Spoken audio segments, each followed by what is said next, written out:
And welcome to another episode of Sunday's Watch Soup. Hi, guys. I am one of your co-hosts. My name is Bobby Legs from the Bobby Legs Loves Watches YouTube channel. Although it's just Bobby Legs on the YouTube channel. I had the Loves Watches. I should probably change the title. Anyway, Sanjay, my man, my co-host.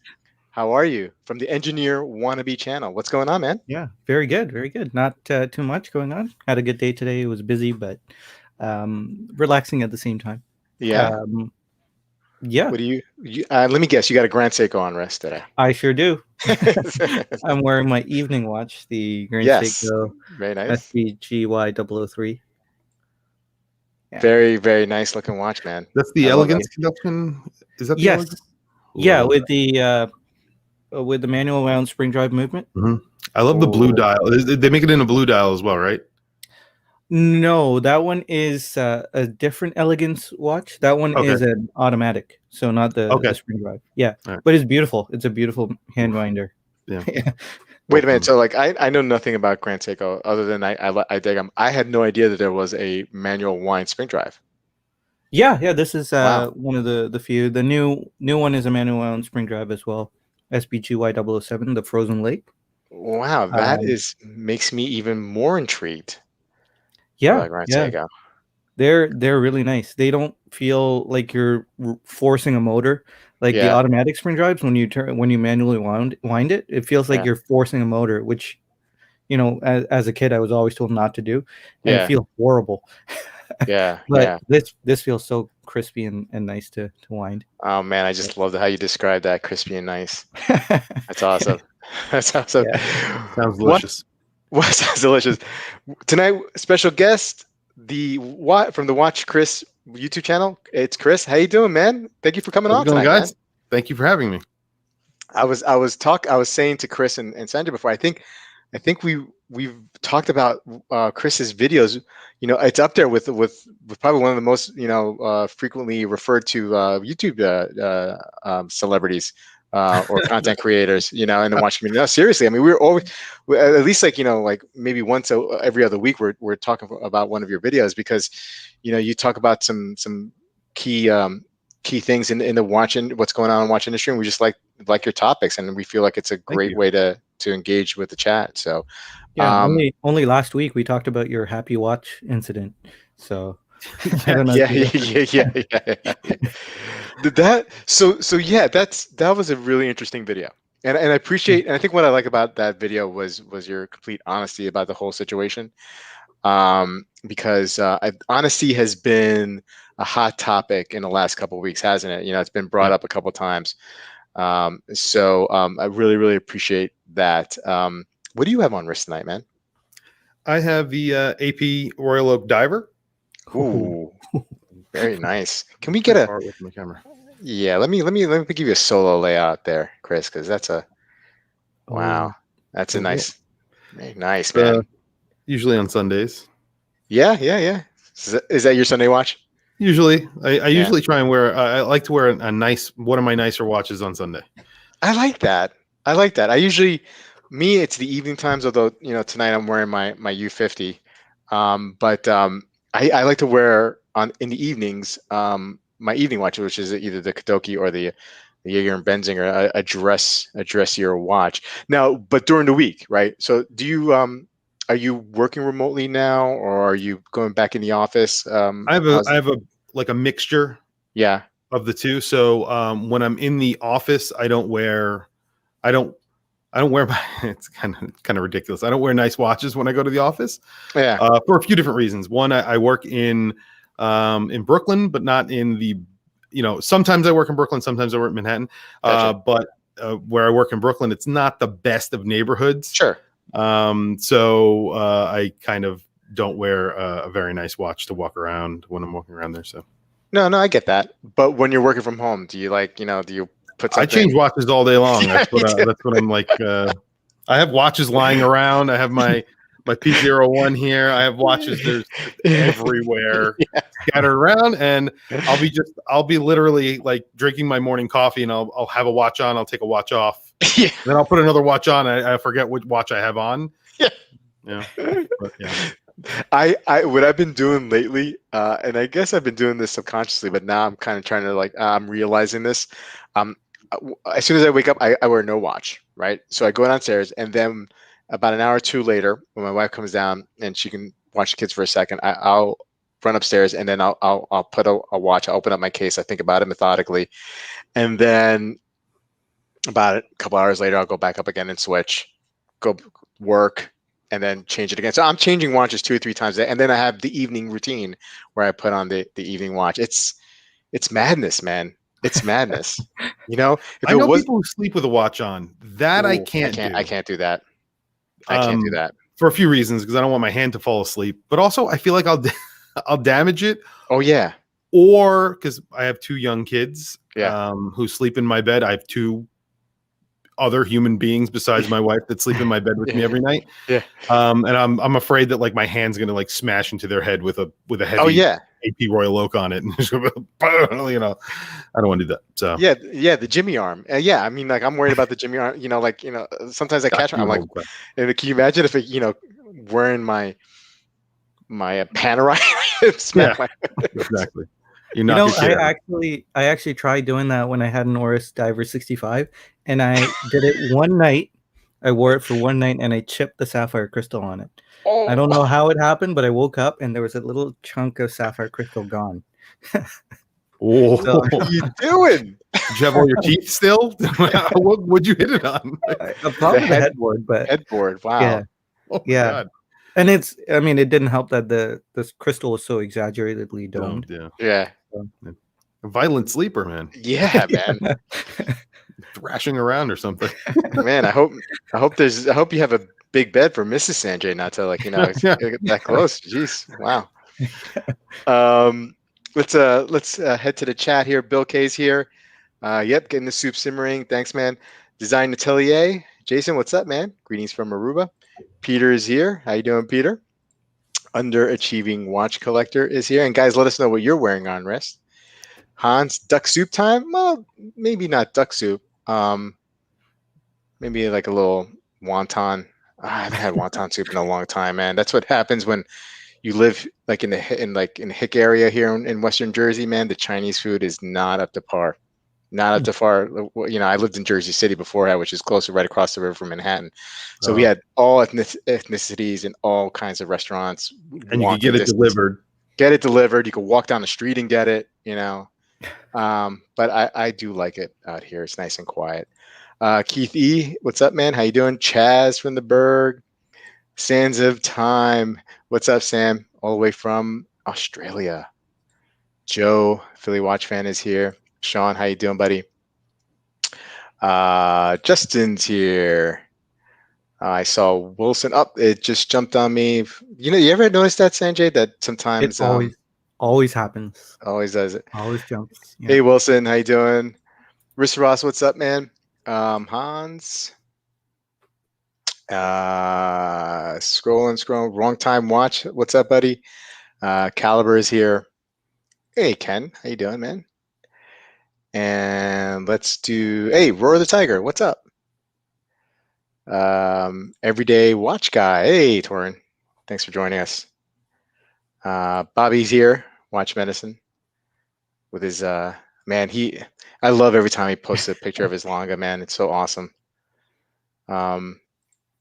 Forbidden Colossus, Rob, Joe's here. Nilo, what's up, man? How you doing? Justin, I chipped a sapphire once in a cycling crash. Oof. Whoa. That's tough. That is tough. Yeah. Cycling crash. I don't know if I'm cycling. I don't know. I think I'm wearing a G-Shock. Right? I don't know. That's just me. I mean. Oh no, I would too. Yeah. but Justin, kudos for you for wearing your watches. Breitling. Nilo's wearing his Breitling. Nice. Super Ocean 42. Hey, JCB, what's up?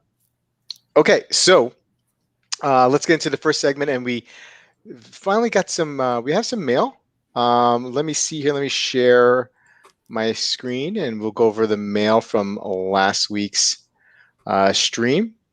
And Joe over here, great guy, great video, guys. Had to catch it on replay. Pete's video was impeccable as always, and completely agree with Sanjay on Jeff McMahon's. You know, the problem with me doing these comments from last week is I totally forget about the videos that we did. But I'm sure it was Jeff. Oh, Jeff was talking about the guy who sent him the happy travel, right, and about our watches are wrist art, and he doesn't wear his nice watches much. Chris, do you baby your watches? No. I do and I don't, because I have a lot of watches in rotation. Yeah. But I don't want to bang them up, but yeah, I don't care. Yeah, I think I'm on that same boat. Like, I'm aware that they're on my wrist, right? I am an extremely clumsy person, so like I bang into stuff all the time. My wife makes fun of me. So I am conscious that if I have a nice piece on my wrist, I don't want to bump it into but typically I wear my watches too, Jim says, love these live streams, great guests, need to check out his channel. I think he was talking about Torn. Everyday Watch Guy. I had both the gray and the blue Helios Fairwind. Ended up keeping the blue, but the color decision was not easy. Yeah, that's I'm realizing in the last couple of weeks how popular Helios is. Yeah. And how sought after they are. Almost like I feel like a FOMO, like a fear of missing out. Whoa. Calico Basin, dang, I missed the live again. Lots of fun listening. Calico, don't worry, you can always listen to us. The replay. AJ, I decided to trim down the collection so I could wear some more often and connect with them. I didn't want to feel obligated to wear a certain watch because it's sitting in my watch box. Yeah, I think size of the collection. Clandestine luxury. Missed the live stream, but I'm catching up. The rerun, unfortunately, the chat isn't shared. Oh, sorry about that. I believe that's a setting you can turn on. Something to think about regarding the gold Tudor Y 18 karat gold. That's a soft compound. Would stronger 10K not be more appropriate? I don't know. As a jewelry thing, all jewelry is non-essential, not just watches. I take care of my watches, but I don't baby them. They're bought to be worn, and if there's one that's too expensive for me to wear on a regular basis as I go about my daily life, then perhaps I cannot afford it, and it should not have been bought. That's just me. Could care less what others do with their watches. All right. Fair enough. Yeah. Okay. Riss Ross is saying, I think nowadays Helios is writing a well-deserved reputation that is no longer relevant. Really? School night, but took the day off, knowing all too well I was going to be in a state, not in the U.S. All right, I think that was part of another conversation, but that's all right. Okay, so let's jump over to the reviews. Sanjay, take it away. Yeah. One review that I really wanted to talk about, again, not really a review, but a showcase, was Random Rob's showcase of the Zelos Mirage 2. When I first saw the video, I don't really know anything about Zelos. I don't really know anything about the Mirage, except that there was a one, and that one was like $10,000 or something like that. It was a Tourbillon, and when I saw Mirage 2, I thought, okay, like a $10,000 Zelos again. It looked really cool. It had this like forged carbon kind of look. So I believe what they do is they like forge the metal and they compress it, and they make like this weird layered look, and then they cut the case out of that metal, which is Zelos. Okay. They cut the metal or the case out of that block of metal, and it's super cool. It looks really cool. I don't think it would be for me, but I really like the way the gold one looked, kind of like what Random Rob was talking about. But anyway, this is like a Zelos with a Le Jour Perret movement, and 8-day manual wound, skeletonized dial, but still really legible, really cool loom. I was kind of blown away by this. I even looked at pricing, and I was kind of pleasantly surprised again, because I was thinking $10,000, and I saw $3,900, $4,900, and I was thinking, oh, okay, it's kind of a cool halo piece for Zelos to have. But I don't know. Have you guys ever seen? I don't know, Chris. Have you seen the Mirage at all in your? So actually, I wanted to get one in on review. I think Random Rob got his from Celine Driver. Celine Driver is a huge collector. If you guys aren't familiar with his channel, he's Zelos or Zelos, whatever you want to call it. I've called it Zelos for years. Then people were it's called Zelos now, and I started calling it Zelos, and people were like, it's called Zelos. So I don't know what But they started out, making these little, like not little, they were big, these little dive watches that were really good, had a lot of flaws, and I bought one of their earlier watches because I was watching Celine Driver's channel, and I was like, I was interested in these watches. I want to know about them. They keep on, upping the game, and they keep on making improvements, listening to the viewers of videos, listening to people like us, and then they've also been messing around with higher end movements for a while, and they go and they've tried, I believe it's Parmigiani. What's their Voucher? They've put Voucher movements in their watches before, and this is their next step, I guess. It's Citizen Sorts because that's a Citizen brand, but awesome watches. And I think this is like the third time they've done something like this, and $3,900 isn't cheap because it is a micro brand that is, like I said, up until recently, there was always something. I said in one of my videos, and people like jumped on me, but there's always been something wrong with the watch. Every single one that I've ever gotten in, there's always been something, a design flaw. But I saw Random Rob's video. I thought it was awesome. I think it's an awesome watch. Yeah. So zirconium and titanium, which is cool. Yeah, and they like to use different materials, the sapphire dial, the meteorite dials, and I was talking to Sanjay a little bit about this before the stream. I'm used to, so I'm concerned about this release in a sense that I'm used to seeing Zelos pieces sell out pretty quickly, right? I mean, like Elshan has the right formula. He knows exactly what people want, how many to put out, and they sell out. Now, I know he's done some bigger pieces in the past too. He's done a tourbillon, but if you look at their site, there's like maybe 6 or 7 models, and 2 of them have sold out, and there's still availability. So I'm wondering if this is something, when you go up in price like this, would it take longer just to sell? Because I believe there's probably like 10 to 20 hardcore Zelos fans that will buy anything that he puts out, right? And then there's most of us where we play in a range of affordability where we can afford to spend. And so I don't see these big. I'm looking at these pieces and they're still available, and I'm wondering, well, did he overshoot a little bit, or maybe he just knows that this takes a little bit more time. I don't know. I think it's kind of like the Seiko Grand Seiko argument. I'm a big fan of Seiko, and I'm a big fan of Grand Seiko. I've drank the Kool-Aid. I mean, if you're a big fan of Zelos, and there are a lot of people who love Zelos, for them to make that jump, it would be, like someone like Celine Driver, for him to spend the $3,900 on one of these Halo sort of version watches from Zelos makes sense. But for the average guy who knows nothing about Zelos, who's going to walk along and say, I'm going to try one of these brands. They're going to buy a $500 watch or a $300 watch. They're never going to buy that $3,900. It's not proven. It's not a proven. And again, you could argue this or not, but I would buy the Grand Seiko because I believe that Seiko has proven themselves as an incredible manufacturer, and I think that they make some amazing watches. They make some crappy watches also, but they make a lot of amazing watches.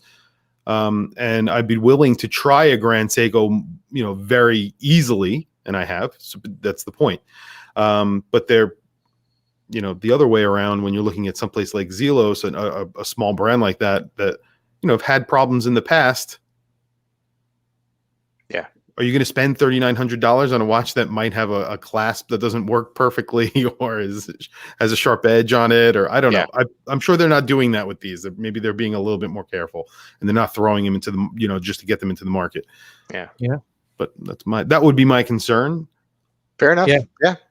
For me, I guess as someone who's not too well versed on these micro brands, I think I was just thinking pure value. I was like, okay, 8-day manual wound Le Jouperet movement, really cool forged alloy of metal, composite metal almost, right? Zirconium. Mm-hmm. I think that's an alloy. And I was just thinking, whoa, $3,900. That's pretty cool. But you make some really great points that they might not be tested or proven. But yeah, moving on, I really enjoyed this next review. It was the Drive de Cartier Moon Phase from Bruce Williams. I like listening to Bruce Williams, but this one I really enjoyed for some reason. He was describing it. He was going into incredible depth when he was reviewing this video or this watch. And it's a watch I'm not that familiar with. I've seen some pictures of it, but it reminded me of one of the Roger Dubuis, I believe, one of the Squircle watches. And this was, another one of those watches. And I was thinking, hey, this is way more attainable than Roger Dubuis. But this was one of the reviews where I thought it was really well done. I really enjoyed listening to Bruce kind of break this watch down, and I agreed with a lot of what he said. It was really nice guilloche dial that is common with Cartier, but not that I've seen it that close up. I haven't seen this kind of dial from Cartier, but yeah, I thoroughly enjoyed the review. I'm really interested in this watch. I think it's a bit too big. I don't know if they have a medium size. Cartier seems to do multiple different sizes, so I'm hoping they have something smaller. But yeah, I don't know. Have you guys had any experience with the Drive de Cartier? Chris? I've handled it. I've never actually worn it. I think it's a good looking watch. And the Moon Phase is really nice. That has their in-house movement in it now, right? I believe they were using, I don't remember what they were using. I think they were using Sellita movements prior, and now they're... I think Bruce mentioned that this one was based on a 2892. Oh, it is? Okay. But I don't know if this is an older model or if it's if they've updated it to the in-house model or... Right. But, yeah. Yeah, I've always liked this model has only... The Drive de Cartier has been out maybe for a few years, right? I mean, this is a relatively new model. So I like the shape. I like Cartier. I really do like Cartier a lot. I love the Roadsters. I really like the Santos, and I do like the Drive de Cartier. And it's just there's some elegance to this watch. And Bruce, you can I like watching reviews from Bruce when he really likes the watch. Because when he really likes to watch, like it's almost like he kicks up the review to a different level. And I really like the review. I like this watch. And I got an ad a Cartier one day. It may not be this one, but a Roadster or a Santos. They're just exquisite. Just love the way they look. Yeah. And the last review was on the new Seamaster 300, not the professional, but the vintage reissue, so to speak. Interesting video, lots of macro shots. Teddy mentioned that the moving from the center polished link to a outer polished link was kind of a solution when it comes to scratches. I kind of thought that was a curious thing to say because now there's double the polished links that you can scratch. But and he mentioned that it was a step away from what it used to be. But I always thought that the Omega Seamasters from yesteryear actually had outer polished links and a brushed mid link. But I'm not too well versed on that either. But anyway, great review as usual from Teddy.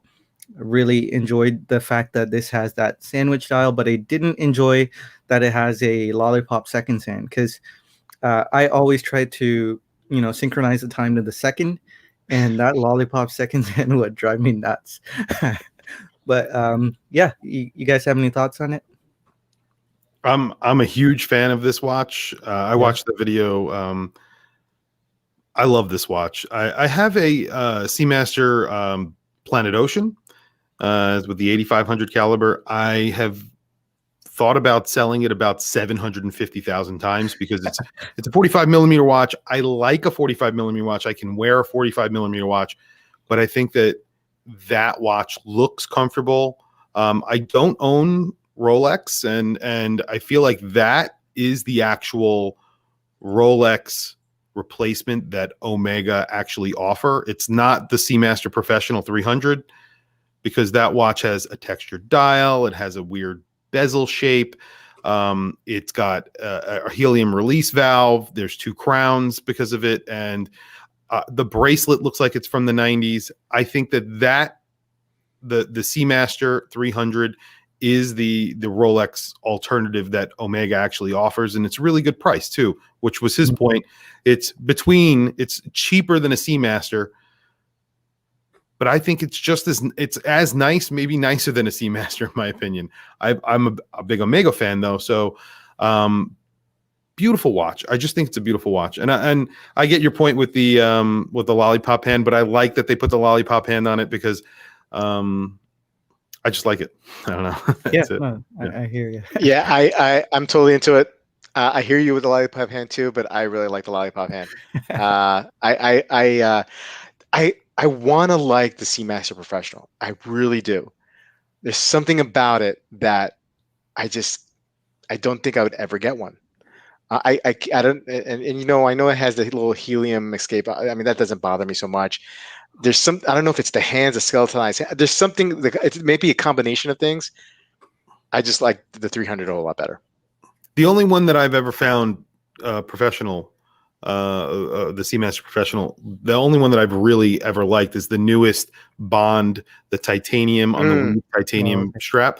Now that, because they put a flat black dial on it, you put patinaed lume on it. They didn't put a glossy bezel on it. The whole entire case is matte, so it's not very bright. And then, it still has the 2 crowns. It still has a helium escape. That's fine. But then the bracelet, it's a huge difference. It looks so much better on a bracelet that's not this weird. I don't like that bracelet. Anyway, that's just my opinion. Yeah. I mean, I know, Chris. I mean, our opinions on the Seamaster Professional may not be a popular one on this group, but I'm with you. It's a nice watch. It's a nice watch. It's not for me. Yeah. It's okay. You guys didn't hurt my feelings there. Oh, you should have worn it tonight. Okay. All right. So let's get into the meat and potatoes. Why we're here. Let's talk about topics. Okay. So I selected Bruce Williams. He did a part 2 to why mid-level watches are awesome. And I know we talked about this before, but it's just a subject that I really, really enjoy. Again, yes, there is a big difference between 500 and 5,000. As you mentioned, there is maybe not that big of a difference between a 5,000 and a $15,000, $20,000 watch. Certainly there's differences, but maybe it's not as a huge leap that maybe justifies that kind of pricing. But the $1,000 to $3,000 price range, man, I love that price range. And then you can get some of these like $5,000 watches, or that MSRP $5,000 watches, whether it be in a gray market or pre-honed, closer to that $3,000 mark. So I just think it's just a really fun area to play in. Look, I have some watches that are above this 1 to 3 range, and they're great, and I love them, and I love having them in my collection. But there's something more satisfying to me about my Zins, and watches of that kind of my Tudor Black Bay. I know slightly over 3,000, the Black Bay 58, but there's something very satisfying. Maybe it's because it's attainability, maybe because at that price range, just like how we discussed last week with Jeff McMahon, he said that the to the 1200 range for him was great because you do get the nice luxury finishing, and it's a watch that, you know, is very, very useful and toolish, and you can, you know, bang around and not worry too much about it. They can get ultimate satisfaction. And his 8 to 1200 is my 1 to 3000. And so that's where most of my collection at the moment is at this time, is that $1,000 to $3,000 range. And yes, I have some watches a little bit below that and some a little bit above that. But those are the ones that get the most most use. What do you guys think? Do you guys think mid-level watches are awesome? Go ahead, Chris. Yes. So I think there's a lot of benefits to having a collection that's heavy in mid-range watches, because there's an argument that I always have with a lot of people, and a discussion that I have. I actually had the discussion with Rock the Watch and with Random Rob the other night, and we were talking about this. You know, there's tons of micro brands, ton of affordable watches out there. A lot of the parts are interchangeable. They're generic. A lot of the designs are generic and interchangeable. A lot of homages, even though they aren't direct, they're borrowing from, you know, at that price range, sub $1,000. I'm talking about those affordable watches. Once you get above $1,000, especially if it's $1,000 gray market price. So in other words, like what you're saying, like a $3,000 watch that costs $1,000 or a $5,000 watch that costs $3,000, you're getting a little bit more originality. The finishing is going to be a little bit better, or a lot better. You're going to be getting a watch that is made in one region, so more than likely a Swiss-made watch or an all Japanese-made watch. So you can get like, you know, a Seiko that's made in Japan. So, you know, it's got the made in Japan on the dial. We can have an argument about it if it's actually made in Japan. Same thing with all Swiss watches, but you can get a watch that's made in Germany, or, you know, a Nomos or something like that. That's an original design, sometimes even an in-house movement. So now you're talking about a lot of value, something that is very different. And it's just not the generic, you know, when you're looking at and I review a lot of micro brands, there's nothing wrong with it, but every single one of them have the same exact buckle.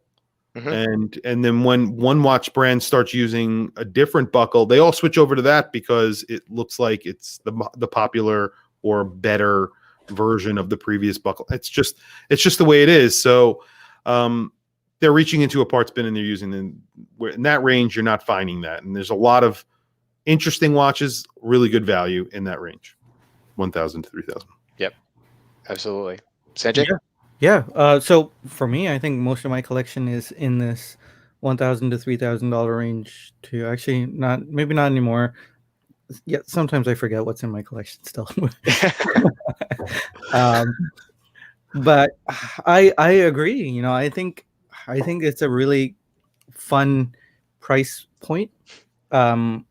I think he was talking specifically about an Oris, I think the 41.5 millimeter Aquis caliber 400s that came out recently.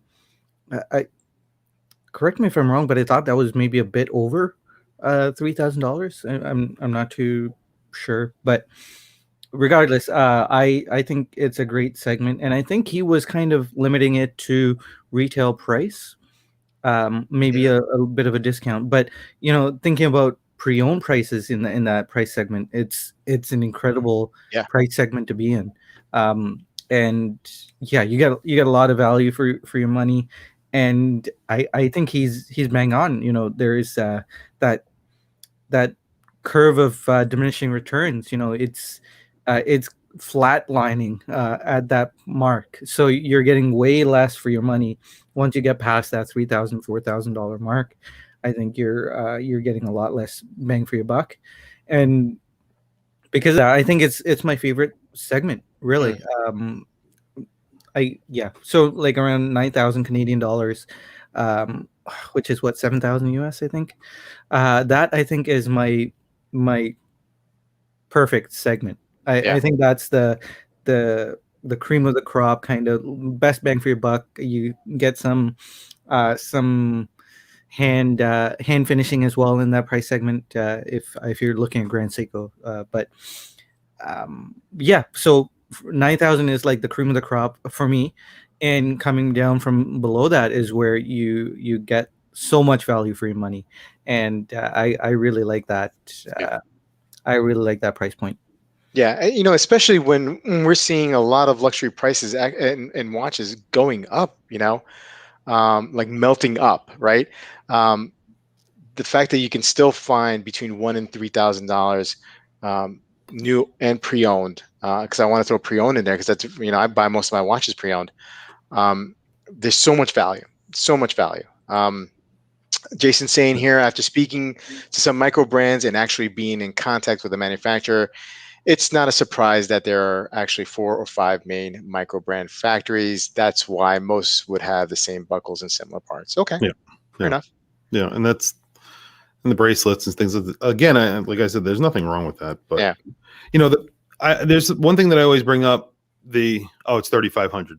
Yeah. Okay. I'm sure you can get with Oris, you go in and you ask for 2,900. They'll work with you. Yeah. The thing about watches, I always bring this up: $1,000 watch that you're buying at retail, and let's say it's and it could be an Oris, it could be a Hamilton, it could be whatever. You could walk over to the other counter, to the Rolex counter, and you could buy a watch that costs $10,000. A Submariner was 8,900 or whatever it is. Is it 10 times nicer? Because it's 10 times the price. Is it going to be 10 times better of a watch? Nope. I don't think so. Yeah. I think it's probably 5, maybe it's 5 times better. Mm-hmm. But is it 10 times better? Is it really worth 10 of those watches? Probably not. It's probably it's an amazing watch. It's a Rolex Submariner. It's iconic. It's all of that. But did they put 10 times the amount of work into it? No, I don't think so. They probably put a lot more work into it, but definitely not 10 times the amount. Yeah. So I mean, I think when you look at the specs, you're right. The thing with Rolex and some of these luxury brands, they have the reputation, right? They have the name, and you're paying a lot for the name, right? Yeah. So we know that, right? So, but to your point about the specs wise, it's probably not even close to 10 times, and that's why that range is such a great range as well. Exactly. And to Bruce's point too, when you're talking about a $5,000 watch compared to a $15,000 watch, is there that much of a difference? Probably a little bit more of a difference, but not much more, because I do agree. I mean, I think there's some great watches that you can get for like $5,000, $6,000, $7,000 that are just as nice as $12,000, $13,000, $14,000, $15,000 watch. Oh yeah. Okay, so let's see here. I agree with WatchChris. That's also the same measurement I use now. However, I do recognize that the higher brands do have the R&D and marketing budgets, right? So I think that's part of what we're talking about with the name as well. Yeah. Great. Okay, so let's move on to watch reviews before you buy a complicated high-end piece. ... Sanjay, this is your pick. Take it away. Yeah. So Uptick was doing one of his. I don't know if he was doing a safari or something, but he was, looking around in Hong Kong, and he came across this watch that he really likes. He mentioned a little later that it was over $100,000 US. I'm not familiar with the model. I think it was a Patek of some sort. Don't crucify me for that. But there was some sort of watch that he's really into and that he's been considering. So he looks at the watch, he winds it up, and he can't get it going. So he hands it over to the guy who he has dealt with before, and the guy can't get it going, and he starts tapping on it with his finger. And this is $100,000 watch, and he the realization that Uptick came to was the fact that this guy didn't even check this watch. He didn't realize that this wasn't working, and they just bought the watch. And he was talking about how when these dealers they purchase higher end timepiece like this, they kind of just hope that everything is okay, and they sell the watch on, and they do give you a guarantee, but they hope that or a warranty, but they hope that that never comes to play, and they'll be scot free. But turns out this watch didn't get started, it didn't get going, and he took the opportunity to tell people about when you're buying a really high end piece like this, you should be buying it with your fun money. You should be comfortably buying one of these pieces, and it's a forever watch. And there's some merit in buying it from people like Watchbox or a Watchfinder. Some of those people that charge quite a bit more for these timepieces, but they actually do a proper service from an authorized watchmaker, or the actual service from Patek, or insert brand name here. But yeah, I thought it was a really good video because it was I don't think I'll ever be in that market, but you never know. If I do get up there, this video will be in my mind. I won't be looking for the best deal out there. I'd be being a bit more cautious when purchasing a watch like this, if it was going to be retirement watch or something like that. But what do you guys think of this video?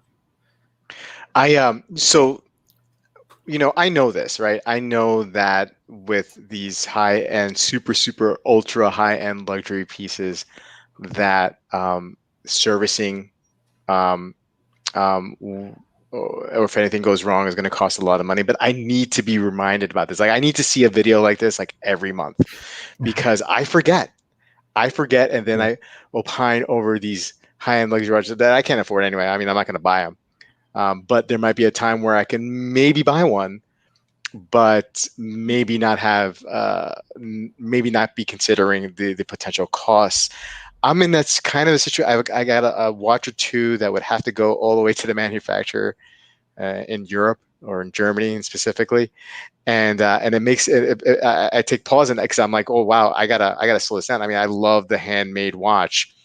I have a couple of them. I think that's good. I think maybe I should just, for my comfort's sake, stick with some of the big brands that are big, that I can go to an AD relatively close to me, and maybe have a service here in a service center in the States without sending it to wherever I had to send. Like my GP, my Seahawk too.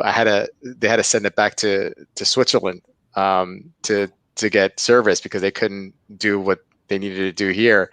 And that was like, I mean, that was a Seiko third generation Sumo cost, MSRP, you know what I mean? So it's like, oh man. And so he mentioned that, like, how like some of the servicing of these watches are luxury diver cost, you know what I mean? So we're talking like $3-5 grand. So I need to be reminded of this because there's so many other things to consider. I've been flipping watches pretty frequently, so like I never have to get to that service date with some of them, but I will, because I'm getting to a point where I like the watches where I have, and they're going to stay. So it's just a consideration, man. It really is. Chris, what do you think? I have a lot of opinions on this subject. Yeah. So there's a couple of things, so I watched the video, $100,000 Patek, right? Is overachieving for me. But here's the thing. You're buying $100,000 Patek Philippe. It's a grand comp that he was buying. This is $150,000 watch, or 130, I believe. Someone, if you're into Pateks and you know the price on this, I believe it's probably like $130,000 watch. If you're buying it from someone who knows about these watches, and I would not buy it from someone who does not know about these watches. So I have 3 Vacherons, I have 1 AP, I have a few other high-end watches in that category. My Vacherons, I have 3 Vacherons. I've bought all 3 of them from Vacheron. I've had them for years. I have serviced none of them. And the thing is, that kind of brings me to the other thing that I talk about when it comes to servicing. I don't service my watches unless they stop working or they stop telling time properly. Yeah. And the reason why I do that is, and I always use my Omega as a very good example. I have an Omega Speedmaster Mach 2, and the service on that watch cost $900. It was completely broken, not working whatsoever. If I were to bring that watch in working and ask them to service it, the service would be $900. Yeah. So why am I bringing it in while it's working? Why not wait until it stops telling the time perfectly, then bring it in for a service? Now, I understand the idea and the comparison to supercars, but the difference is with the supercar, if you're going to buy a Lamborghini, you're not going to buy it off of Craigslist. You're going to go to a Lamborghini dealership or one of these really high-end specialized places that have the means and the know-how to service that car. You're not going to buy it off of Craigslist. Now, if you do buy it off of Craigslist, you're going to spend $30,000, $40,000 less, but you might break down the road or a month later. You're taking that chance to save that money. So what Uptick was talking about was saving that money by going to someone who may not be an authorized Patek Philippe reseller. Patek Philippe has that watch guaranteed at the New York boutique, and you could probably get it, but you're going to spend an extra $20,000, $30,000. If you don't want to deal with the problems, that's where you have to go. If you're spending $100,000, spend the $120,000. Sorry, it sounds crazy, but that's the way it is. And when you get that watch and it doesn't wind, you bring it back, and that's fine, and they will service it through Patek Philippe. But it'll be already serviced. It won't happen, and there'll be an assigned warranty to it through the authorized dealer. I just, that's how I feel about that. And like I said, I have enough watches that I don't have to service my watches because I have a rotation.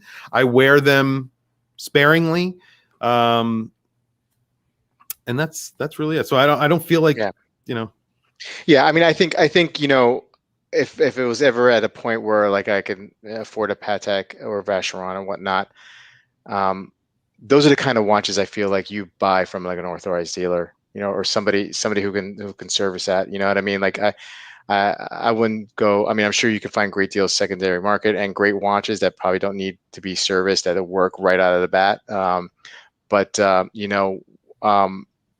Yeah, I mean, I'm just not at that level.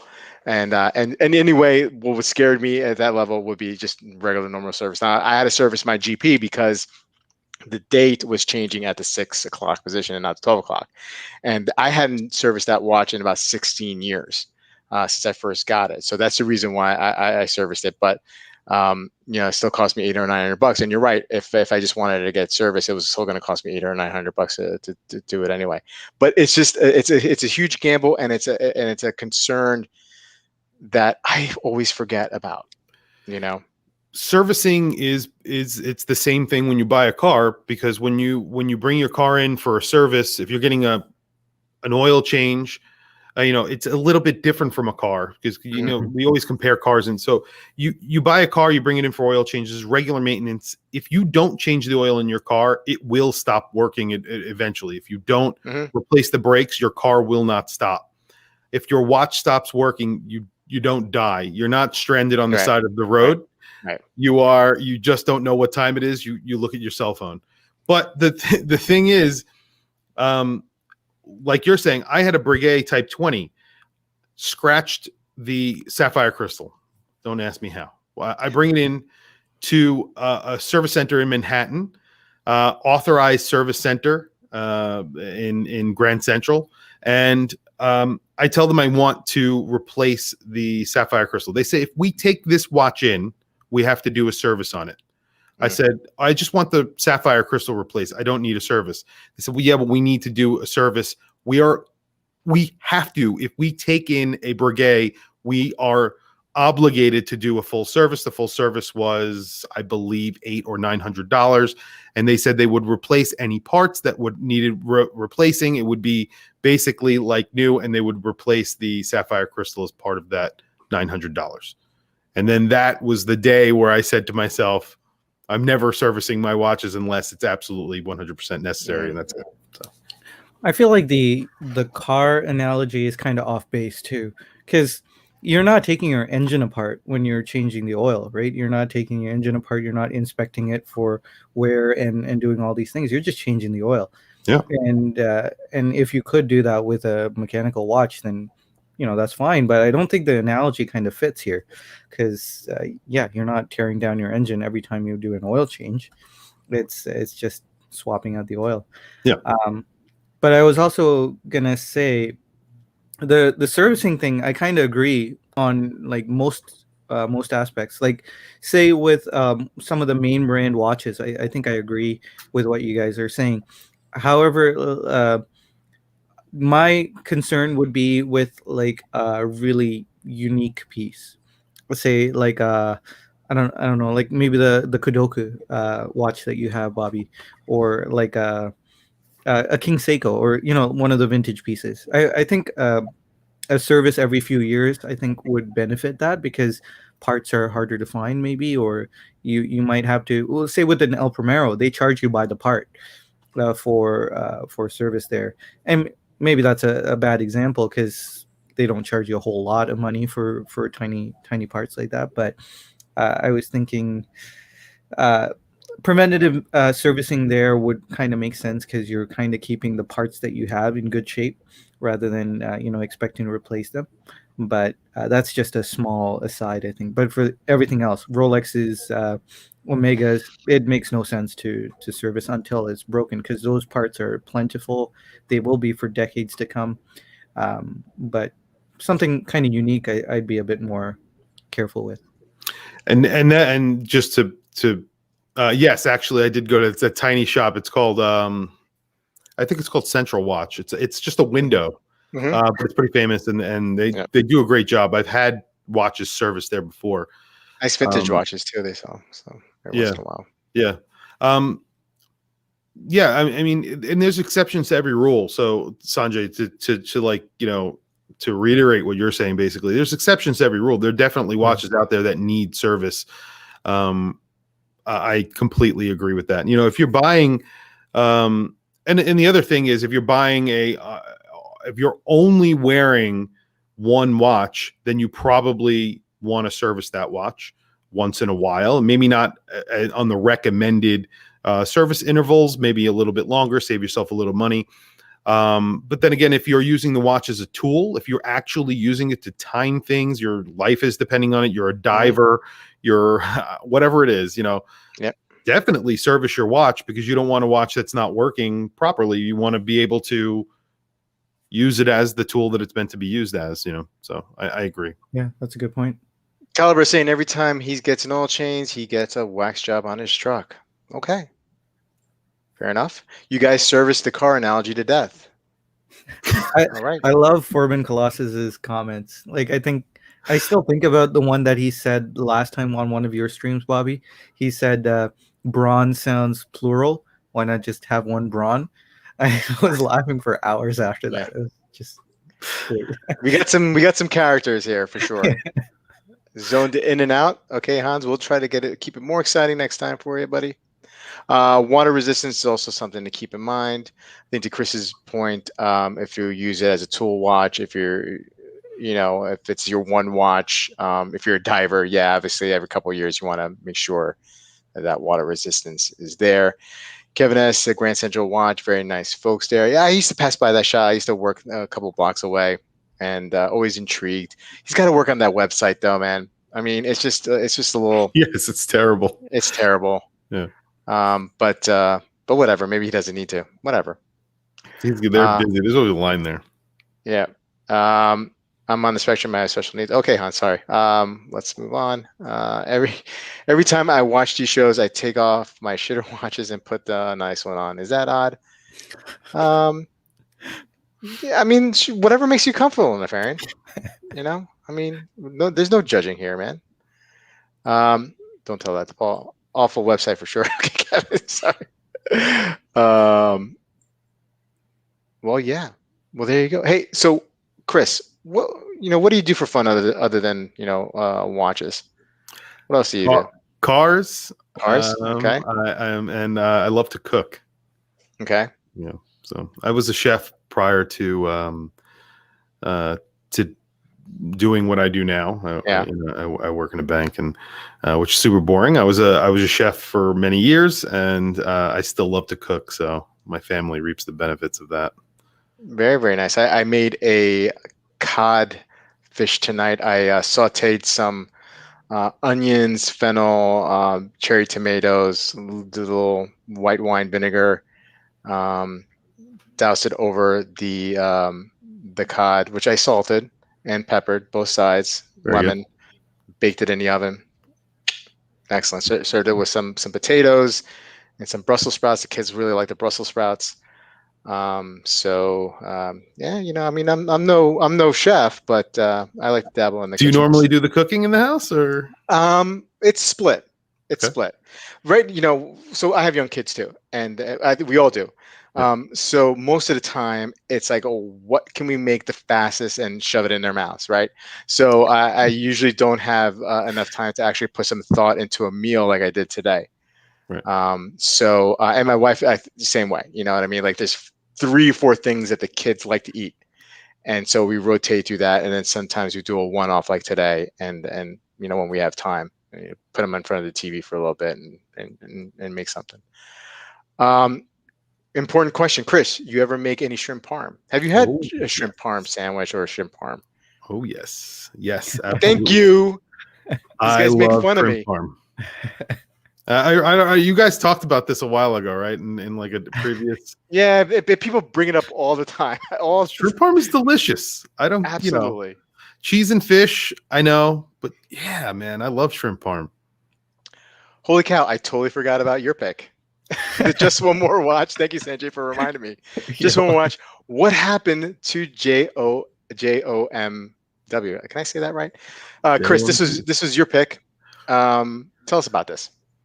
So a lot of people have been talking about it. I guess was it last week? Yeah, it was last week. Just One More Watch. His channel was deleted. And there are a bunch of rumors going around of who actually put in or lodged the complaint against his channel for counterfeit watches. So basically, it's like a counterfeit claim, I believe, is what it's called. He didn't obviously have anything. He's not promoting counterfeit watches in any way. He just did 2 videos where he was comparing a counterfeit watch to a genuine watch. These videos are really sort of educational. And a lot of other YouTubers, including myself, have made videos like this. And they were very popular for him. He actually was deleted completely 100% from YouTube without a trace. All of his videos were gone. And then obviously he took to Instagram because he still has Instagram, and he was able to throw out a post asking people for help. So a lot of people did help.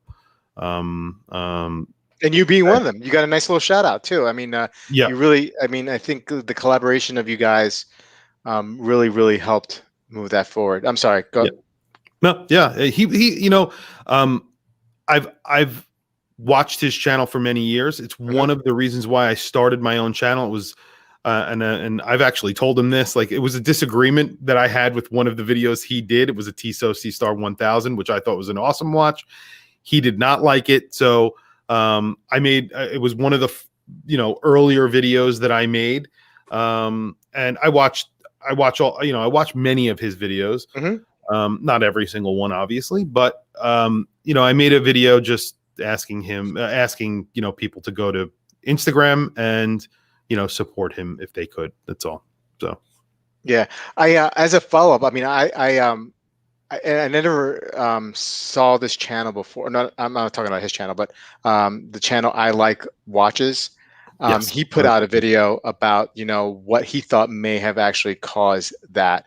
and or just based from his experience, because he lost his channel from that, and what I think what he was saying is, when making the comparison with a fake watch and then potentially having a link, an affiliate link to that watch in your description, that's where the real problem is. It sounds like he was saying, and I don't know if, since there's no real transparency with YouTube, we don't know what the real answer is.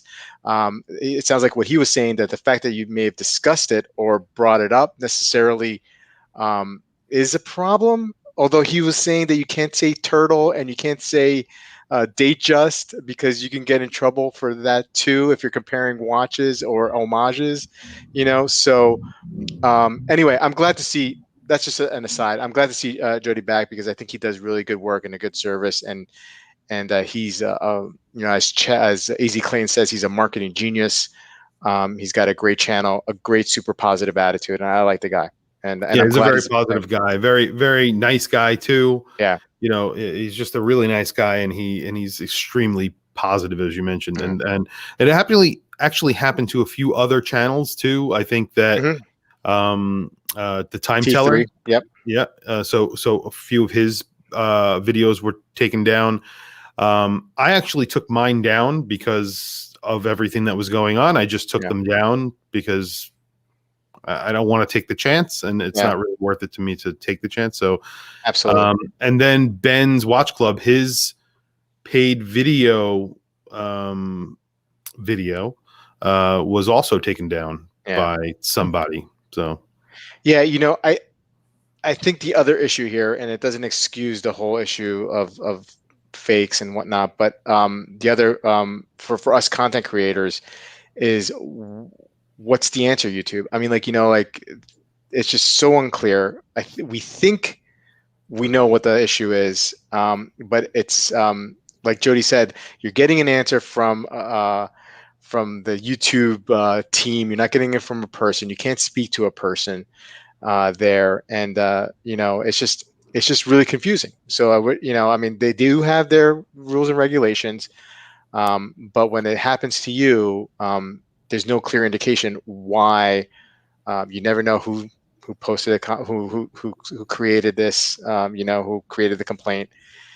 So it's hard to defend yourself. It's like, how do you defend yourself against your accuser if you don't know who the accuser is? And his channel came back with those videos, and they're up now. So there's something happened, but it's not very clear. Yeah. Sanjay, any thoughts? I was gonna say I kind of followed the I Like Watches fiasco from a couple of months ago. I think his channel was taken down. I didn't really follow him before, but his videos from his second channel were kind of being recommended because of what was going on.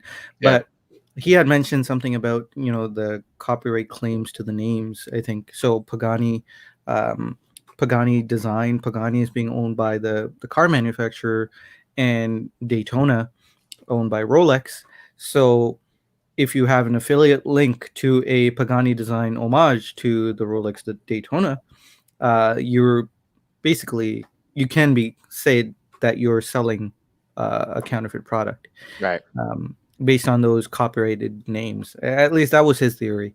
And someone could file a complaint, someone who maybe has a grudge against you, and cause a whole bunch of issues. So that was his theory. So I thought I'd add that. Yep. Catching up with the chat. Average Joe is here. Watch Reviews. What's up, buddy? How you doing? I saw the Great Gambino. He's here as well. Good to see a bunch of friends here. Yeah, everybody here is having a good time.